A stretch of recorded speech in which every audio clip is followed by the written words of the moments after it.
Nada, ratificarles la alegría de que estemos acá en este primer curso temático de GAPAC, que como ustedes saben, Gobierno de Análisis Político hace 5 años ha hecho una labor de incidencia y formación cívica en América Latina, en temas de sociedad civil, fortalecimiento del tejido social, capacitación a organizaciones, pero en este caso pensamos que era muy importante que dada que la presencia de Cuba como símbolo y como agente de política exterior es relevante en América Latina, que activistas y académicos que han tenido a Cuba como tema de trabajo de sus organizaciones o de sus cátedras, pues tuvieran de primera mano un conocimiento actualizado, sofisticado, riguroso de la realidad cubana en sus diferentes facetas.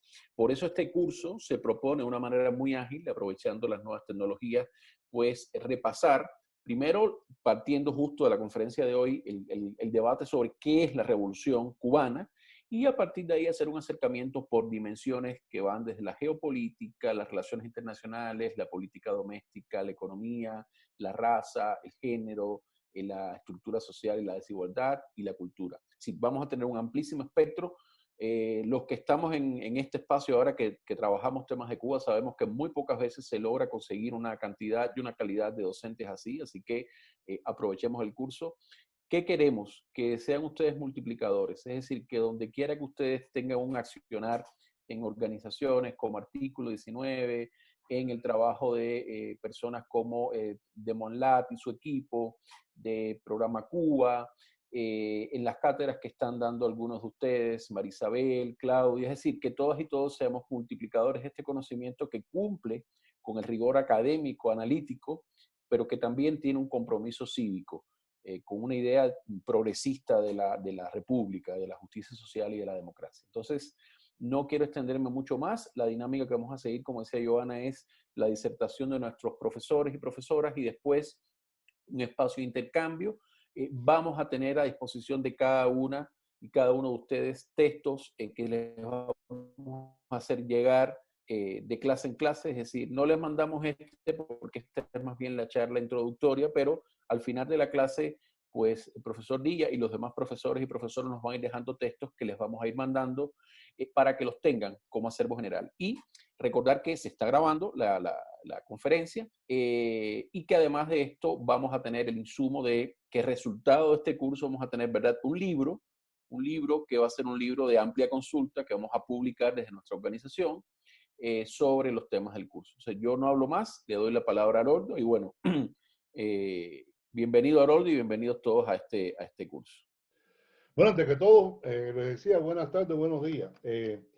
Gracias por esta invitación para compartir con ustedes durante, según me dicen, 1 hora de conversación por mi parte y 1 hora de discusión sobre este tema tan apasionante, que es lo que se ha denominado la Revolución Cubana.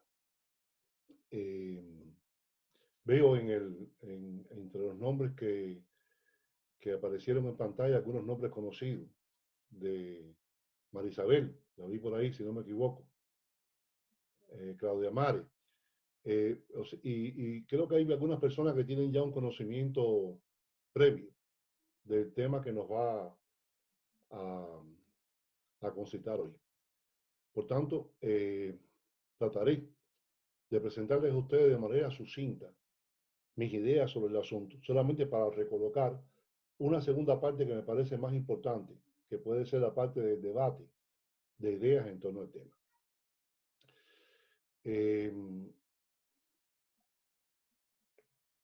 La Revolución Cubana, evidentemente, es un hecho trascendental, es un parteaguas en la historia latinoamericana. Podemos ubicar sus logros y sus déficits en un conjunto de campos, algunos más discutibles que otros. Evidentemente, un déficit notable de esta revolución se ha dado en el campo de la política, específicamente en el campo de la democracia. Evidentemente, hay un conjunto de logros posibles que se puede identificar en un momento determinado como resultado de las políticas sociales que se siguen y de las condiciones específicas en que esas políticas sociales tuvieron lugar, lo cual también conversaremos más adelante. Pero es probablemente el impacto mayor y su mayor trascendencia no reside tanto en lo que pasó en Cuba como en lo que pasó en América Latina. Es decir, la Revolución Cubana, sin lugar a dudas, cambia sustancialmente el tablero geopolítico de la región. Ahí está básicamente su trascendencia. La historia latinoamericana en la segunda mitad del siglo XX es una historia que está referida, sea por rechazo o por aceptación, a ese fenómeno que denominamos Revolución Cubana. Revolución Cubana. Permítame entonces que conversemos un poco acerca de qué es una revolución y por supuesto qué no es una revolución. Porque en buena medida lo que debemos entender, o lo que yo puedo expresar, está íntimamente relacionado con este concepto de revolución o no. Ante todo, revolución es evidentemente, se habla muchas veces de América Latina como de un continente que ha estado signado por el itinerario revolucionario. Se dice que la América Latina es una región donde la revolución es un dato permanente de la política. No es cierto, no es cierto. Yo creo que América Latina ha tenido itinerarios eh, dentro de la modernidad muy diversos, en los cuales la revolución ha sido uno de esos itinerarios. Reconozcamos, por ejemplo, en el siglo XX, dejando a un lado las revoluciones del siglo XIX y en el siglo XX, revoluciones en México, pero en México es la revolución, yo diría, epónima, latinoamericana. O sea, en buena medida la modernidad latinoamericana llega montada en el caballo de Pancho Villa. Muchos temas que ya son temas usuales de la política latinoamericana fueron puestos sobre la mesa por los revolucionarios mexicanos, evidentemente. La revolución cubana, la sandinista en Nicaragua, la revolución boliviana de primer orden y la experiencia chilena. Fuera de ahí, yo no veo otras experiencias que puedan ser consideradas como revolución. Sí, más usual ha sido en América Latina el expediente populista. Y entre populismo y revolución hay una diferencia fundamental. La revolución implica un cambio, implica una ruptura, es disruptiva, e implica cambios sustanciales, económicos, políticos y sociales según la agenda, mientras que el populismo, aun cuando también es disruptivo, o menos tiene un discurso disruptivo, no implica estos cambios sustanciales, económicos, políticos y sociales, sino que se mueve dentro de un conjunto de cambios intrasistémicos. Hay una diferencia sustancial entre un fenómeno y el otro, aunque por supuesto un fenómeno y otro van a solaparse en determinados momentos. El peronismo, por ejemplo, el marxismo, toda la epopeya política de Velasco Ibarra en Ecuador, son hechos eminentemente populistas. No son hechos que podamos llamar revolucionarios, aun cuando, por razones estéticas, de estética política, hayan recabado el apellido de revolucionario.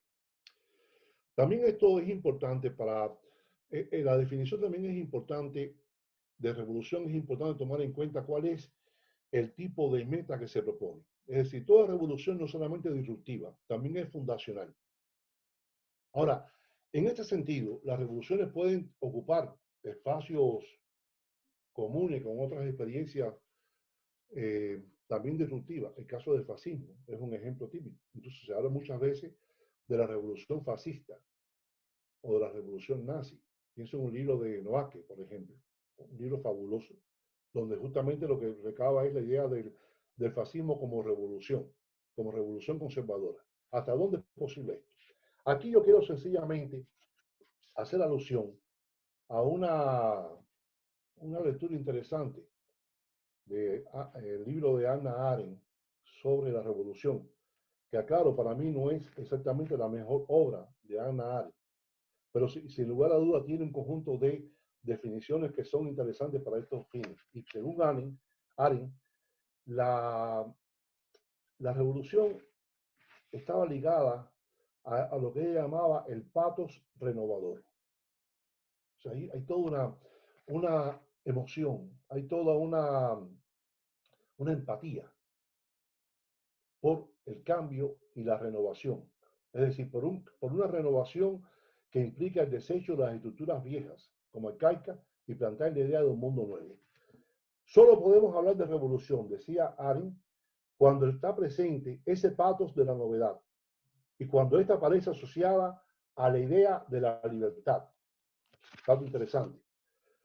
Solo cuando el cambio se produce en el sentido de un nuevo origen, cuando la violencia es utilizada para constituir una forma completamente diferente de gobierno, para dar lugar a la formación de un cuerpo político nuevo, cuando la liberación de la opresión conduce al menos a la constitución de la libertad, solo entonces podemos hablar de revolución.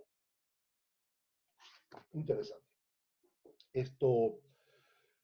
Y la otra cuestión, dígame una cosa, ¿se escucha bien? Yo ¿Y se entiende perfecto. bien? Sí, porque tú Sí, eres venezolana, Marisabel, y nosotros hablamos parecido, pero sí, sí, perfecto. ustedes saben que los cubanos hablamos y nos comemos la mitad de las palabras y eso. Entonces, si ustedes ven que voy demasiado rápido o que no se entiende, me lo dicen para yo, con gusto, aunque discutamos después las cuestiones más importantes, pero cualquier cuestión puntual me la van diciendo. Yo con gusto pongo el pie en el freno o repito. La segunda cuestión es la siguiente, es la duración de las revoluciones.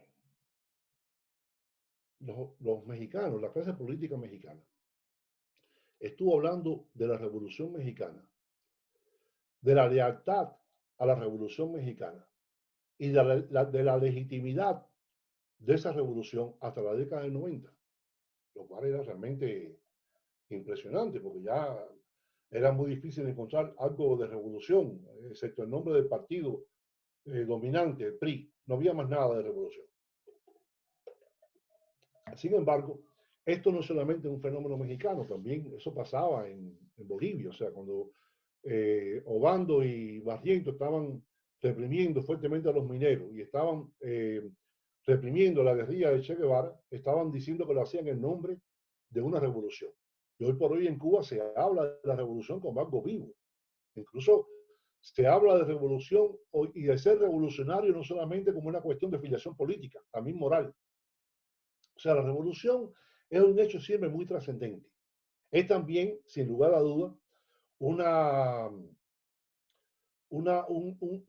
dato legitimador como punto de arrancada de un proceso.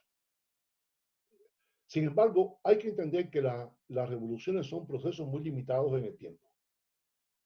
Revolución, o toda revolución implica, o toda no, perdón, usualmente implica un periodo insurreccional y luego un periodo corto de cambios muy intensos. Esos cambios intensos que implican la destrucción del viejo aparato político y de la vieja estructura social cuando se lo propone, y el planteamiento de nuevas estructuras sociales, también cuando se lo propone, o de nuevas estructuras políticas, lo cual es inevitable, ese es el periodo revolucionario. En México, por ejemplo, yo creo que pensar en revolución después del año 17 ya es un esfuerzo muy tenso. La Constitución sella el proceso revolucionario en lo fundamental en México. Y esa Constitución estuvo precedida por la derrota de las tendencias más radicales y la cooptación de sus remanentes. En el caso boliviano es lo mismo. O sea, la revolución boliviana terminó en el año 55, cuando el Fondo Monetario Internacional entró con su primer programa de ajuste estructural en la economía boliviana. Y en Cuba, yo creo que la revolución termina siendo muy flexible en el año 1965, cuando se produce el primer proyecto de institucionalización política y cuando ya se concluyen en lo fundamental los principales procesos de cambio, incluso los debates en torno a cómo debería ser la nueva sociedad. Aquí hay un cierre por completo y comienza entonces lo que se llama un periodo postrevolucionario, que si no me equivoco es el tema que ustedes van a abordar fundamentalmente a lo largo de este curso. Ahora, sobre las posrevoluciones y los periodos posrevolucionarios, quiero decir algo. Regularmente, los periodos posrevolucionarios, y esto en buena medida es una herencia maligna que nos llegó de Trotsky y sus estudios sobre la Revolución Rusa, que son denominados como termidorianos, hablan o se identifican como procesos contrarrevolucionarios. Es incierto. Los periodos posrevolucionarios son continuidades aterrizadas de los procesos revolucionarios, solo que son más opacos, son más mediocres, tienen menos sexapil. Las revoluciones son brigosas, son intensas.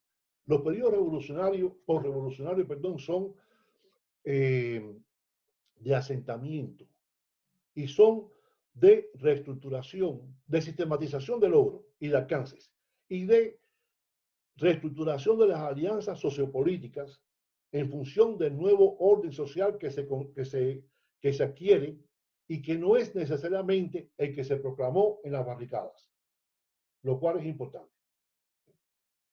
Si usted considera que el orden social posrevolucionario tiene que ser contrastado con los discursos de barricada, entonces efectivamente es un desastre. Pero eso no es lo que estamos discutiendo. Lo que estamos discutiendo es qué cosa era posible y qué no era posible en cada coyuntura. Y la historia justa. El ajuste histórico de las revoluciones es justamente el periodo posrevolucionario. Chalmers Johnson, en un trabajo fabuloso y muy primario, primario quiero decir muy temprano, sobre las revoluciones, le llamaba a estas etapas posrevolucionarias las resincronizaciones sistémicas. La expresión es fabulosa, porque realmente es eso. O sea, el sistema se resincroniza con los tiempos. Craig Brinton, por ejemplo, quien tiene también un estudio que fue clásico, si no me equivoco, en la década de 50 sobre revoluciones, decía que las posrevoluciones era el regreso a caminos más simples. Y luego decía una expresión que ha quedado siempre pendiente y que me parece desconsiderada. Son un periodo de convalecencia post-enfermedad. La revolución, decía, es la fiebre.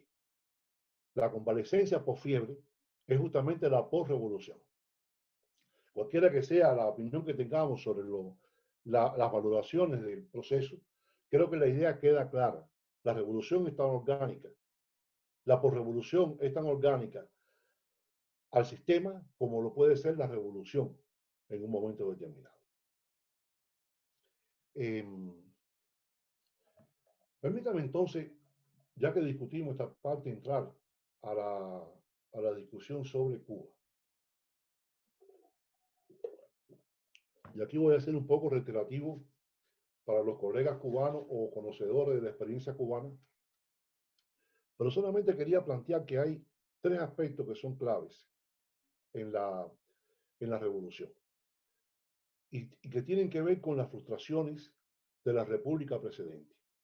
Entendamos esto: Cuba se constituye como república producto de una larga y cruenta guerra de independencia y de una intervención norteamericana que da final a la ocupación española en el año 1898. Se constituye como república en el año 1902, o sea, muy tardía. Esta república ha sido estigmatizada por la historiografía revolucionaria y se le plantea como un antro de perdición, de atraso, de subdesarrollo, de corrupción, de dependencia, etc.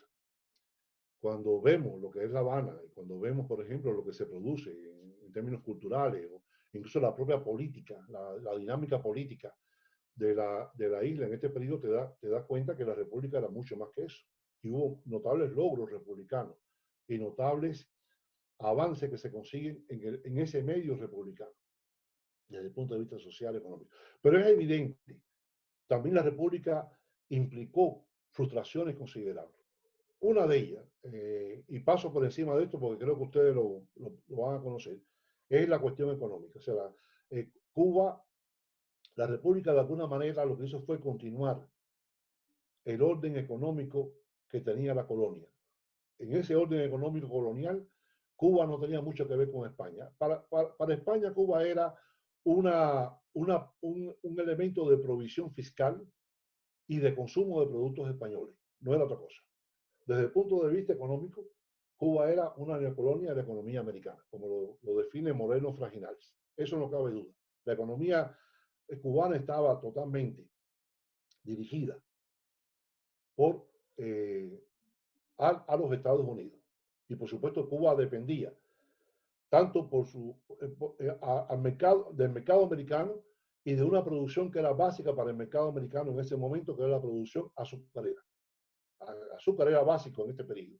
Era un pulmón económico fundamental para garantizar fuerza de trabajo barata. Entonces, en el capitalismo mundial. Y entonces, por tanto, la economía, la república se afinca y se mantiene en esa relación de monoproducción y monomercado, lo cual hacía siempre frágil esta relación económica. El sistema social cubano era polarizado, evidentemente. Y también esto es una herencia del mundo colonial. O sea, no hay un cambio sustancial en la República. Aun cuando las revoluciones del 68 y sobre todo del 98 tuvieron en algunos momentos algunos contenidos sociales, estos no se van a plasmar en políticas efectivas después de la República. Incluso hay un conjunto de proyectos reformistas, revolucionarios, reformistas y populistas que se van a ventilar, pero que tampoco logran a menos avances, digamos, sostenidos en el largo plazo. Por ejemplo, en el año 30 hubo una revolución en Cuba que es bien desconocida, pero que es vital para entender qué es lo que sucede en la década de 50 con la revolución actual. Esta revolución de la década de 30, que es la única revolución urbana que se ha producido en Cuba y que tuvo a La Habana como centro. Regularmente las revoluciones en Cuba se han producido fuera de La Habana y en medios rurales. Este se produce básicamente, fundamentalmente en la ciudad de La Habana. Esta revolución consigue solo momentáneamente el poder y luego es excedida por un golpe de Estado que establece un gobierno militar o cuasi militar por cerca de 7 años y posteriormente da lugar a la experiencia democrática y reformista más interesante que se produce en el país antes de la Revolución Cubana y que fue el periodo que va del 40 al año 52. En el 40 se proclama la Constitución del 40, que fue la más avanzada en ese momento en el continente y que además tiene un contenido social y político notablemente avanzado. Y que fue acompañada en buena parte del tiempo por una sucesión de dos gobiernos que vamos a llamarle socialdemócratas. O sea, dos gobiernos que tuvieron una política social muy avanzada y una extensión muy fuerte de los gastos sociales. Ahora, este proyecto reformista fue cortado básicamente en el año 52 con un golpe de Estado dirigido por el militar que había sido el hombre fuerte de la política cubana entre el año 34 y el 52, Fulgencio Batista, pero que estuvo precedido además por un conjunto de problemas económicos que estaban ya erosionando el esquema reformista, lo cual quedó claramente planteado en el Report on Cuba del Banco Interamericano, del Banco Internacional de Fomento y Desarrollo, que se produce en el año 51, si no me equivoco, donde ya era clara cuál era el dictamen de los organismos internacionales con respecto a Cuba. Hay que recortar los gastos sociales para hacer viable la reproducción económica. O sea que, por tanto, todo este fracaso de la experiencia reformista está ligada tanto a un conjunto de relaciones económicas y sociales, como a la acción política de un golpe de Estado. El tercer punto, que yo creo que era un elemento permanente de frustración republicana, era el problema de la nación bloqueada por la injerencia geopolítica de los Estados Unidos. Eso no cabe duda. Muy fuerte en los primeros años de la República, en que Cuba funcionaba como un protectorado. Posteriormente, aunque se eliminan las cláusulas constitucionales que establecían el derecho americano para intervenir militarmente en Cuba, de hecho, la relación con la injerencia norteamericana siguió siendo un elemento fundamental. O sea, yo regularmente cuando yo vivo en Chile, cuando conversábamos esto con mis estudiantes en Chile, yo les explico que la idea de injerencia norteamericana en el Caribe es muy diferente a la sudamericana. En la sudamericana puede ser regularmente un embajador injerencista que puede compilar con determinadas fuerzas. En el Caribe son marines desembarcando. Entonces hay una diferencia fundamental en cómo esto se ventila en un lugar y en el otro. El Caribe siempre fue una zona considerada como una zona de alta sensibilidad en la seguridad de los Estados Unidos. En el año 52, como le decía, se produce el golpe de Estado de Fulgencio Batista. Este golpe de Estado no solamente boicoteó el proyecto reformista del Partido Auténtico, sino que también bloqueó una opción populista que se venía perfilando desde un partido alternativo, el Partido del Pueblo Cubano, que fue justamente el partido donde Fidel Castro hizo sus pininos políticos. La llegada de Batista, por supuesto, fue otro elemento de frustración, pero también yo pienso que hay una serie de intentos cívicos de las fuerzas tradicionales políticas para poder buscar una salida a esta situación de facto que no prospera. Y aquí yo creo que hay un dato que podemos explicar qué es lo que sucede, por qué se produce esta revolución en este periodo.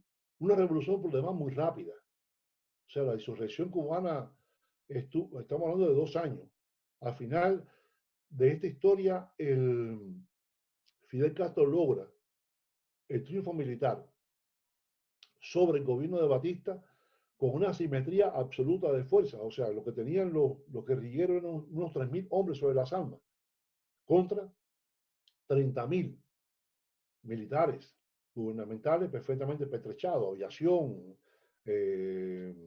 marina de guerra, tanques de guerra, todo eso. Y sin embargo se logra el triunfo, se logra la victoria militar. O sea, evidentemente aquí hay un problema y que yo recurriría a la explicación que da la CLO sobre por qué motivo se producen las disrupciones populistas. Yo creo que Fulgencio Batista es un caso, la dictadura de Batista es un caso en la cual se genera un momento de lo que la CLO llamaba la lógica de las equivalencias. Creo que todos ustedes deben estar al tanto de esto. Pero en pocas palabras, lo siguiente. Todo sistema tiene muchas contradicciones. Si esas contradicciones no se montan una encima de otra y se comportan de manera diferenciada, hay una lógica de la diferencia que permite a la clase política manejar esas contradicciones gerenciándolas. Sin embargo, cuando estas equivalencias se superponen, cuando aparece un liderazgo capaz de producir un discurso que estructura una realidad desde ese discurso que hace que las contradicciones se montan una encima de otra y se convierten en una sola, con un solo culpable. Y además de eso, con una solución a la mano, desde el propio involucramiento de la gente, entonces aquí se produce una lógica de las equivalencias. Creo que en el caso de Batista se produce esto claramente. La frustración nacional, la frustración económica, la frustración política debido al golpe de Estado militar, la frustración, por supuesto, de la experiencia democrática. Todo esto va a conducir a un momento en el cual es aprovechado por el nuevo grupo político insurreccional que va a ubicarse sencillamente en el lugar adecuado, en el momento adecuado. Y entonces esto produce una, una insurrección que, como le decía, fue notablemente incruenta. Sin embargo, fue absoluto. O sea, hay un triunfo militar total. En el año 59, enero de 59, ya Batista ha abandonado el país. El ejército persistente fue desmantelado, fueron prohibidos los partidos políticos, o sea, se crea un nuevo orden político y un nuevo Estado revolucionario por encima del persistente. Permítame entonces hacer un breve recorrido por qué sucede en esta etapa que vamos a llamar revolucionaria. Y ante todo una explicación que me parece importante. ¿Cuál era el campo revolucionario en el año 1958, que es el último año de la insurrección? O sea, ¿cuál es el campo revolucionario? ¿Y cuál es el campo revolucionario, por tanto, que asciende al poder, uno más de manera más formal, otros de manera más efectiva, en enero de 1959? La foto que está al fondo refleja ese campo revolucionario. De esas personas que ustedes ven ahí, al final solamente quedaron 3 en el campo revolucionario. O sea, el campo revolucionario se llega al poder con una alianza vasta de sectores sociales y de sectores políticos que se va desgajando paulatinamente, como vamos a ver más adelante. En primer lugar, el movimiento 26 de julio, que era la organización hegemónica, la que lideraba Fidel Castro, y con una notable diversidad ideológica, que iba desde sectores radicales que se autodenominaban comunistas y hasta sectores que liberales sociales. O sea, había una diversidad tremenda de tendencias políticas dentro del movimiento 26 de julio. En segundo lugar, el directorio revolucionario, que era básicamente una organización urbana de clases medias urbanas, donde los estudiantes universitarios tenían un rol fundamental y que pudiéramos definir, si queremos encontrar una definición para hacerme entender claramente, como socialdemócrata. O sea, eran en términos sociales moderados. En tercer lugar, el Partido Socialista Popular. Este partido era el Partido Comunista Tradicional Cubano, que fue históricamente uno de los partidos más prosoviéticos que ha habido en América Latina. Este partido no era exactamente un partido de masas, ni remotamente, pero tenía algunos atractivos, que es lo que permite que se enrolen con cierto éxito en el proyecto insurreccional de manera muy tardía, pero luego también permanezca en el escenario político. Una era que este partido había tenido presencia considerable en determinados medios obreros, por ejemplo, en los sindicatos. De hecho, en la década del 40, personas vinculadas al partido, al PSP, al Partido Socialista Popular, habían conseguido posiciones dominantes y hegemónicas en sindicatos como los trabajadores portuarios, azucareros, transporte, o sea, eran influyentes en ese medio. Y en segundo lugar también tenían una ventaja que fue básica para sobrevivir. Este partido, además de sus vínculos con la Unión Soviética, que después va a ser muy importante, esto tenía cuadros. O sea, el partido era una entidad organizada con cuadros que tenían capacidades administrativas, por ejemplo, lo cual no era el caso de los restantes grupos que estaban involucrados en el hecho revolucionario, donde eran más guerrilleros, activistas, líderes políticos, pero no había esa capacidad organizativa que sí tenía el Partido Comunista. Luego había un conjunto de grupos periféricos insurreccionales que estaban ligados a la oposición tradicional, liberales. Eran pequeños, realmente eran pequeños en términos numéricos y de aporte militar, pero eran muy importantes desde el punto de vista simbólico, porque eran los que daban, de alguna manera, la presencia en el campo insurreccional a un grupo de partidos políticos tradicionales que habían hecho la oposición a Fulgencio Batista, pero que habían fracasado en conseguir un cambio cívico a la dictadura de Batista. Y finalmente los movimientos cívicos, que también eran muy importantes, donde había de todo tipo de orientación política. Como yo le decía, la foto del fondo es un ejemplo de esto. De esa foto del fondo hay, al final solamente sobrevivió Fidel Castro. Esto, el que está al lado, era un político revolucionario que fue presidente, terminó suicidándose. Al lado Che Guevara, que desaparece de escena. Y los demás, si no me equivoco, también desaparecieron, o fueron fusilados, o fueron encarcelados. O sea, hay un desgajamiento considerable de ese campo revolucionario y de una recomposición elitista. La nueva élite se va recomponiendo. El primer, por supuesto, donde el elemento clave de recomposición es la hegemonía de Fidel Castro.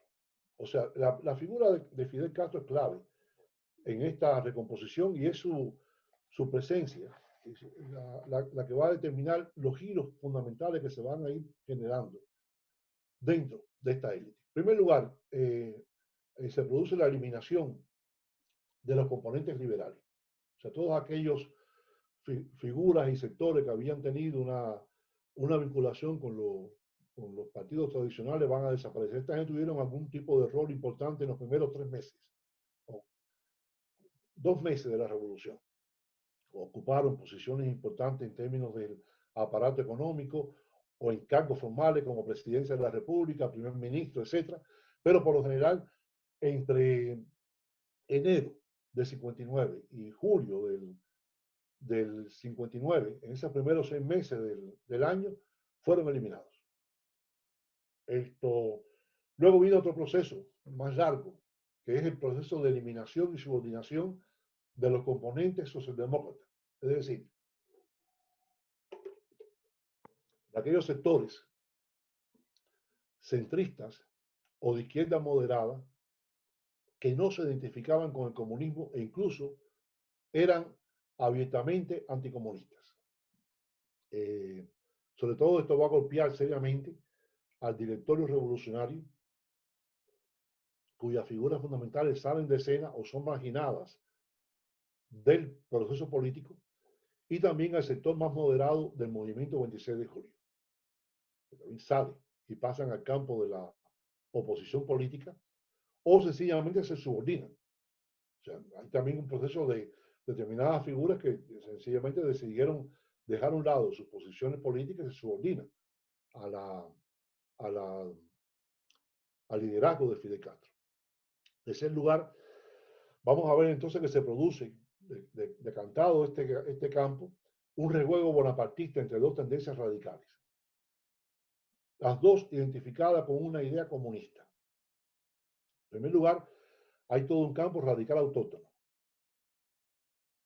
Es el ala izquierda del movimiento 26 de julio, que va a tener cierta identificación con Ernesto Guevara. O sea, toda la figura de Guevara es clave en estos primeros 3 años de la revolución, planteándose como una alternativa radical, comunista, al mundo soviético. Y de ahí toda la intensa actividad tercermundista y anticolonial. Recuerda que estamos en un momento de una eclosión del movimiento anticolonial en África, por ejemplo. Y y también un despertar izquierdista en América Latina, producto de la Revolución Cubana. Y hay toda una visión de Guevara, de Ernesto Che Guevara, de una propuesta sistémica diferente al mundo soviético. Que quizás donde mejor se manifiesta, o donde mejor se dibuja esta propuesta, está en su texto el hombre y el socialismo en Cuba, o el socialismo y el hombre en Cuba, no recuerdo exactamente ahora el orden, que es una carta que él envía ya saliendo para África al director de una revista teórica uruguaya, y donde se plantea algunas ideas en torno a cómo se imaginaba ese esquema, donde son evidentes las limitaciones políticas de Guevara, sobre todo en temas clave, como es el tema de la democracia, pero al mismo tiempo también su mayor agudeza para saber diferenciar lo que era necesidad de lo que era virtud. Creo que ese fue su logro político. Y finalmente, la otra tendencia con la cual va a jugar siempre Fidel Castro en este periodo es el ala radical sovietizante.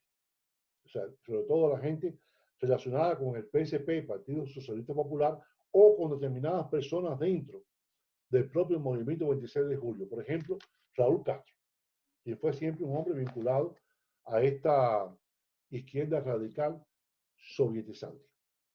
Y estos dos sectores van a tener momentos de mayor auge, momentos de caída, hasta que finalmente ya en los 70 es evidentemente la tendencia sovietizante la que gana su mayor presencia en el aparato político. Y Fidel Castro termina, obviamente, mimetizándose como un componente de esta tendencia. Ahora, de manera muy breve, yo creo que hay varios campos que delimitan claramente por qué hablamos de revolución en estos primeros años, en el año 59 y los 2 o 3 primeros años de la década de 60. Primero, hay un proceso muy intenso de justicia social y la redistribución de la riqueza. Esto se va a dar fundamentalmente a través de un conjunto de leyes como la reforma agraria. Se dictan dos. Una primera, que es muy moderada y desde mi punto de vista fue muy interesante. Y una segunda, que ya es la visión estatizante del agro cubano. Su gran problema, su gran tragedia histórica. En segundo lugar, la reforma urbana, por ejemplo, que bajó la renta de las viviendas, posteriormente nacionalizó, estatizó todo el parque de viviendas nacionales. Los incrementos salariales y el pleno empleo que se produce en esta época, y un pleno empleo que no está basado en una dinámica económica, ni remotamente, pero sí en una voluntad política, lo cual genera a su vez otros problemas económicos. Pero tengamos claro, en estos primeros años esto fue un elemento clave de inclusión, de movilidad y también de apoyo al proceso revolucionario. La campaña de alfabetización y los programas educacionales que se van a manejar en este periodo, que es otro logro importante y que además también implican inevitablemente todo un proceso de socialización política de la población en los nuevos valores que la élite política consideraba como fundamentales para el orden revolucionario. El asunto del equilibrio territorial también es importante en esta época. O sea, hay toda una transferencia de las inversiones hacia áreas no capitalinas.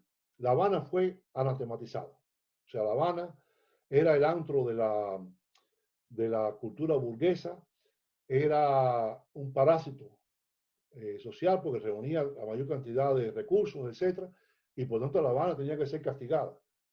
Esto además se relaciona con otro asunto, y es que en buena medida la revolución del año 59 se va a dirimir fuera de La Habana.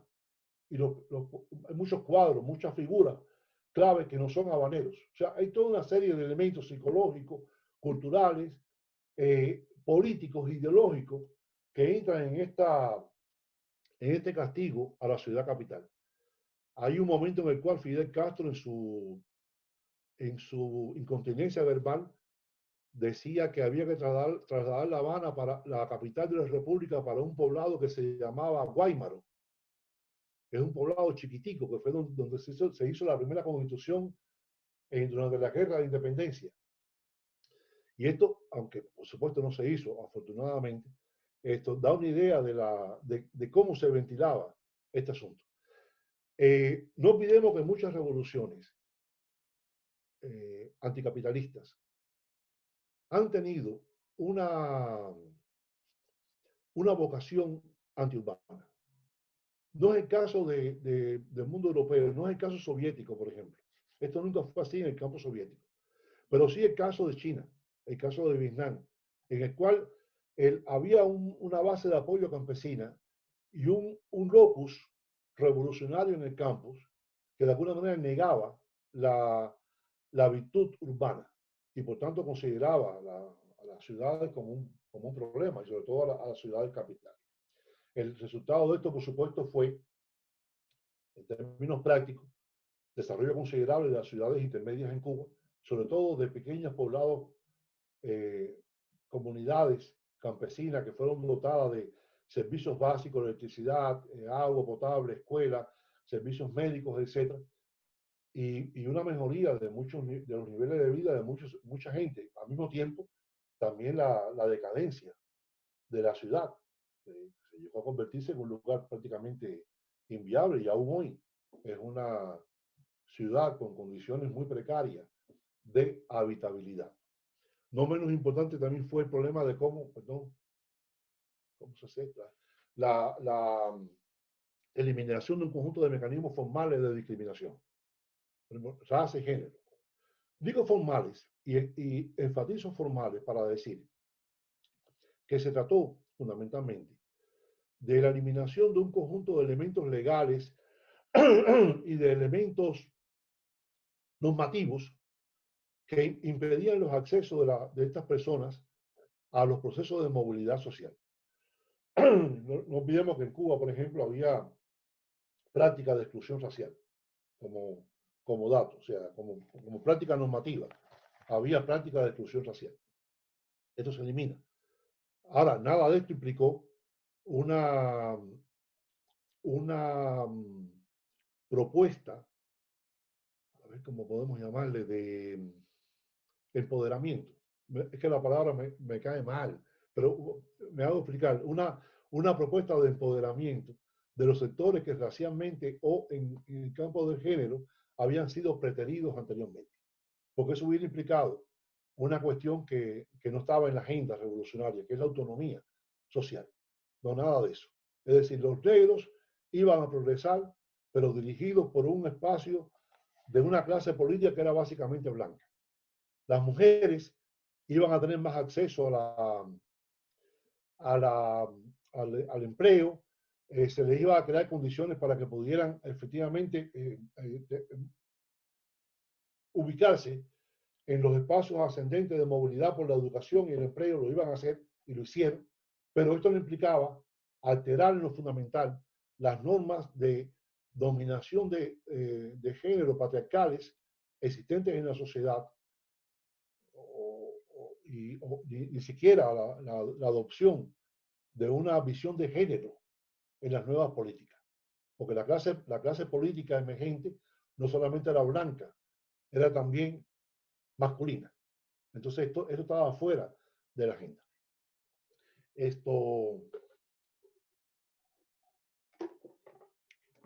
La cuestión nacional y el antiimperialismo es también otro dato importante. Evidentemente, aquí hay una cuestión, o sea, la revolución cubana buscó desde su primer momento terminar de resolver un problema que era la consolidación del Estado Nacional. Eso es indiscutible. Esto tenía inevitablemente un choque con la presencia norteamericana en la isla, lo cual se va a hacer más intenso en la medida que los Estados Unidos tuvieron un rol importante en la organización militar de la contrarrevolución en Cuba. La invasión de la bahía de Cochino es conocida, la crisis de los misiles del 62, la insurgencia campesina en el centro de la isla también. No quiero decir que ninguna de estas cosas haya sido exactamente una manufactura de la perfidia de los Estados Unidos. Hay muchas razones para entender las causas y las no causas que estaban presentes en estos procesos. Pero es evidente que sí hubo una presencia norteamericana en esto y por tanto la oportunidad que tuvo la clase política para presentar a los Estados Unidos como ese enemigo histórico de los cambios revolucionarios que la población cubana estaba aceptando como beneficiosos para su propia realización.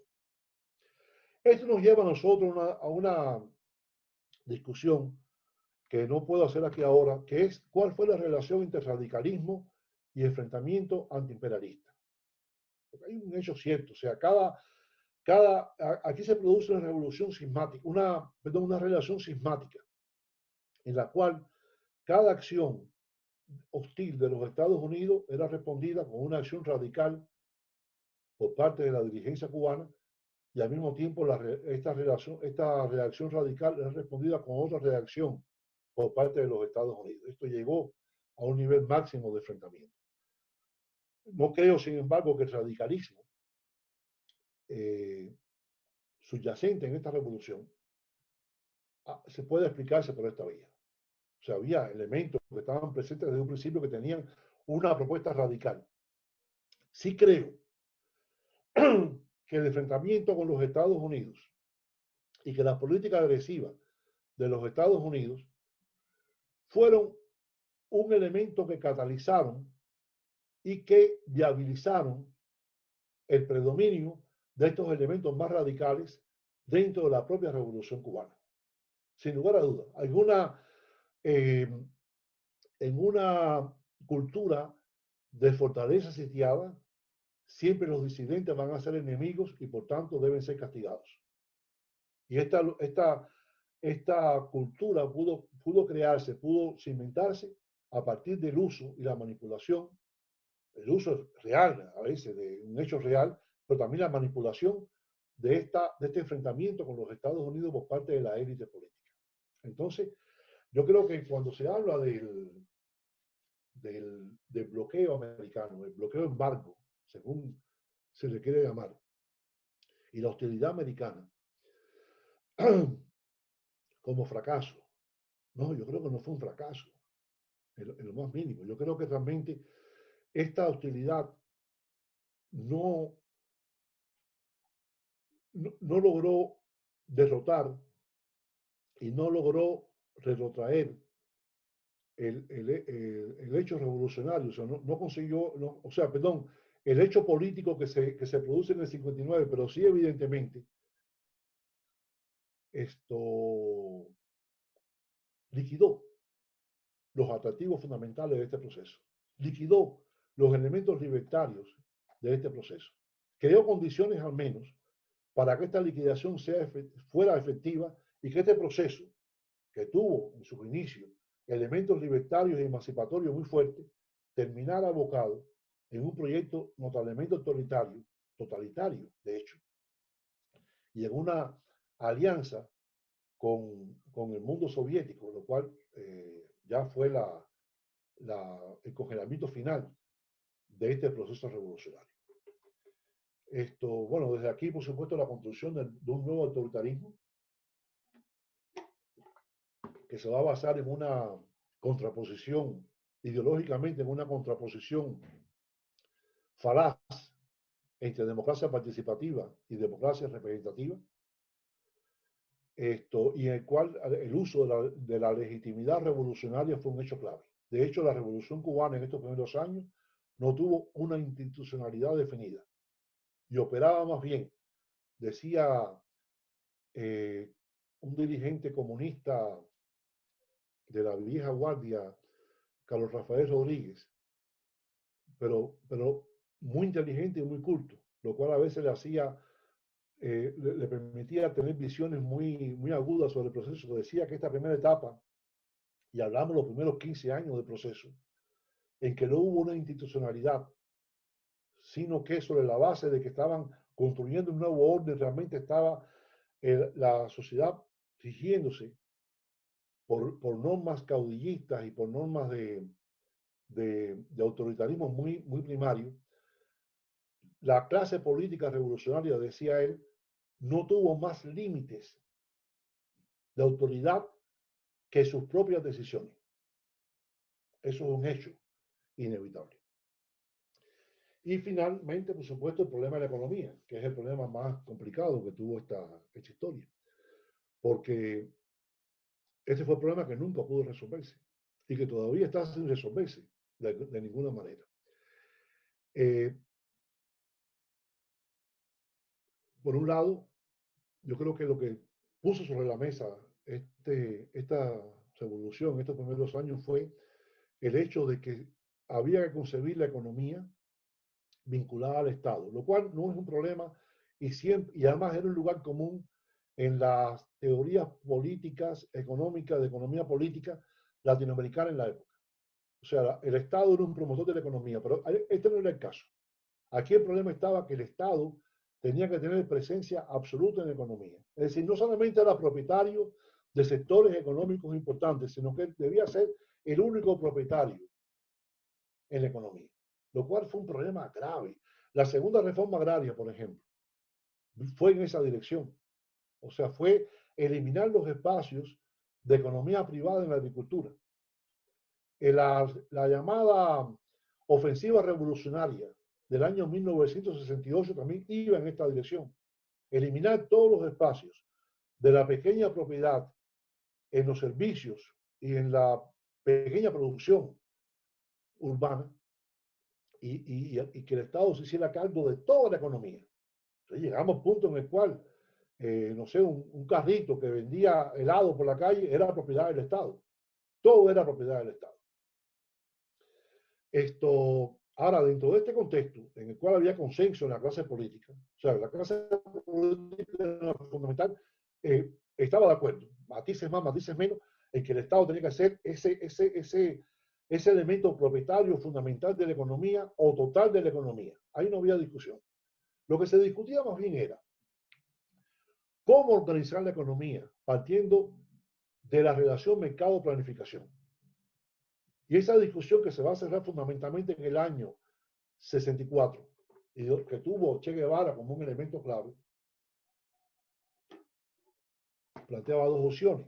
O sea, o efectivamente el mercado iba a ser un elemento de distribución de recursos y valores en la sociedad, o la planificación iba a ser de tal magnitud que iba a eliminar los espacios de mercado. Ese debate se da intensamente en los 60. Después de los 60,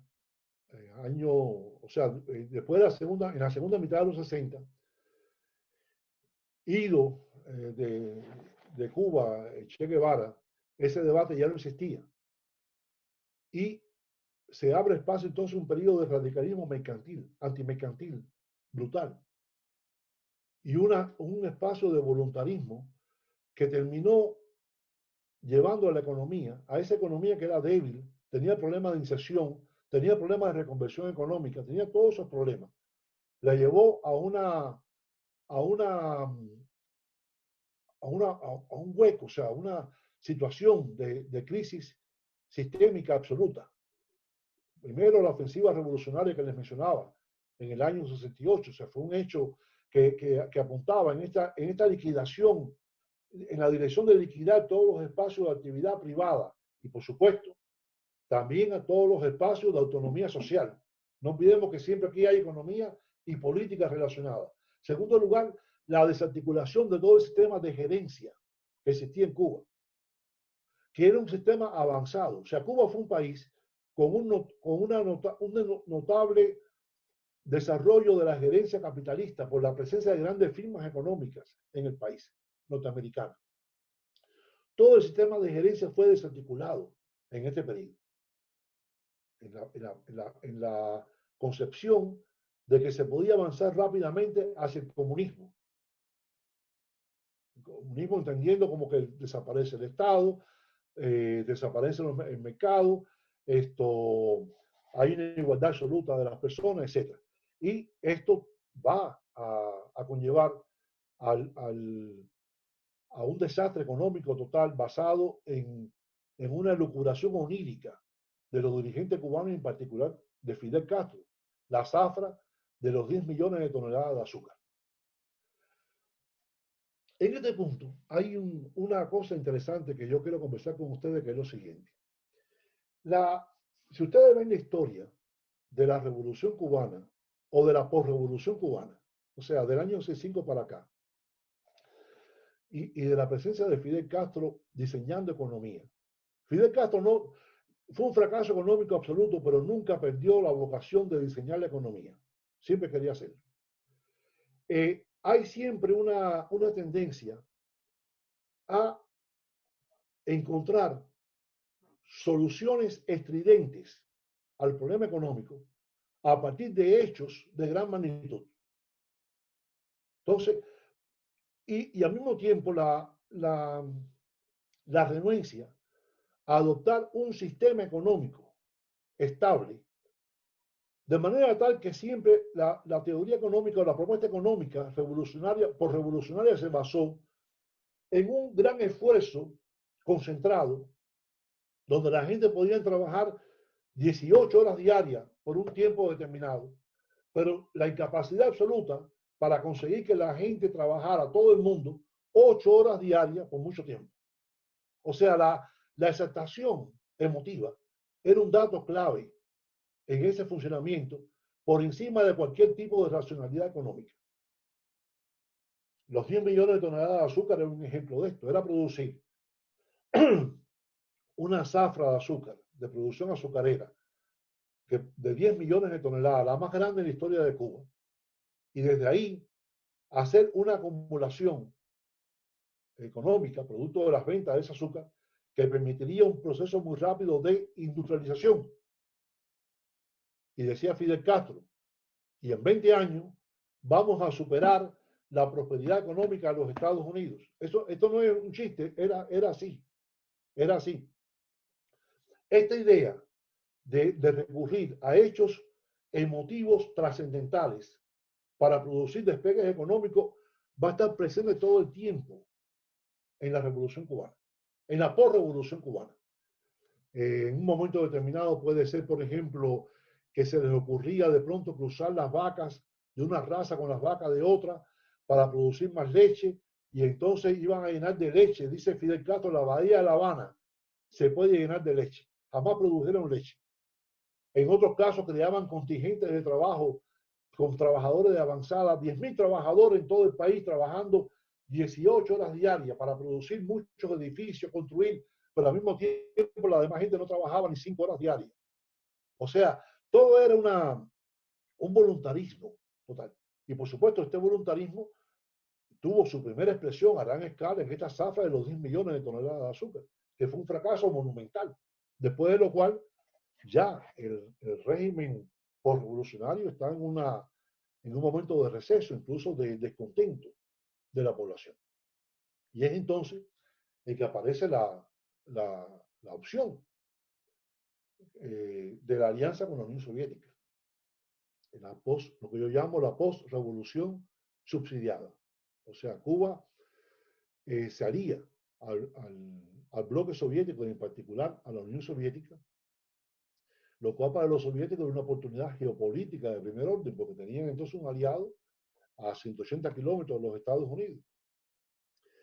Y por supuesto esto implicó en términos socioeconómicos unos réditos considerables, o sea, la afluencia de subsidios a gran escala para la economía cubana.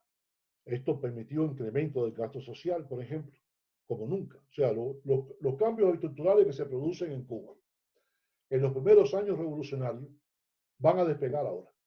La gran movilidad social que se produce en Cuba entre el año 70 y el año 90 se producen al calor de esta relación con la Unión Soviética. Los programas sociales de educación, salud pública, seguridad social, se van a desarrollar en este periodo. Pero no sobre la base, repito, de una capacidad económica propia, sino sobre la base de su vinculación a un mercado que le proveía seguridad de transacciones, era un mercado seguro, poco exigente, muy poco exigente, un mercado poco exigente, y al mismo tiempo les garantizaba tecnología que era obsoleta, pero que podía funcionar en ese bloque soviético en el cual se ubicaba. Digámoslo, esos motores de auto que gastaban inmensidad de cantidad de petróleo, pero no importa porque los soviéticos tenían petróleo. Y por ahí se compensaba esa dificultad. Por tanto, entendamos, gran movilidad social, gastos sociales considerables, al mismo tiempo una decrepitud económica y un incremento de la vulnerabilidad internacional, pero sobre todo la institucionalización totalitaria, en la cual creo que ningún Estado, ninguna clase política en este continente ha gozado jamás de tal nivel de autonomía respecto a la sociedad sobre la que gobernaba. Que la reproducción económica no estaba dada por la dinámica económica interna. La reproducción económica estaba dada por un vínculo político. Y ese vínculo político pasaba por las manos de la relación del Partido Comunista y de Fidel Castro con el Partido Comunista Soviético, con los líderes soviéticos. Por tanto, era una autonomía absoluta la que tenía. Y además ofrecía a la sociedad un panorama de crecimiento económico y de inserción, lo cual también era favorable. Había descontentos. En el año 80 se produce la primera salida masiva de gente del país, de personas del país que ya no eran las clases dominantes de la década de 60, que se habían ido porque eran los burgueses que se iban. No, ahora esto era pueblo el que se estaba yendo. Fidel Castro lo decía muy claro, o sea, estos no son burgueses, estos son, decía el lumpen proletarios. O sea, era ya el pueblo que se iba, un sector descontento, pero entendamos, era un descontento que siempre existe, pero también existía un amplio consenso de la población, partiendo de una sociedad que veían que mejoraba económicamente y que la inserción económica se producía desde el sistema postrevolucionario. Y la producción ideológica no tenía prácticamente competidores. La Iglesia Católica había sido reducida a una presencia mínima. La oposición había sido exportada o reprimida. Y por tanto, no había una producción ideológica que compitiera con esa producción ideológica única o casi única del Estado postrevolucionario. Y por supuesto, esto fue la base de esa institucionalización totalitaria, y creo que el periodo postrevolucionario termina en el 90. En el 90 terminan los factores que permitieron esta estancia revolucionaria, postrevolucionaria incluso muy larga, termina en el 90, cuando ya la crisis económica fue de tal magnitud que la clase política revolucionaria no tuvo ni siquiera una respuesta discursiva al estropicio que ellos mismos habían generado. Y hasta aquí llego, señores. Creo que los aburrí bastante.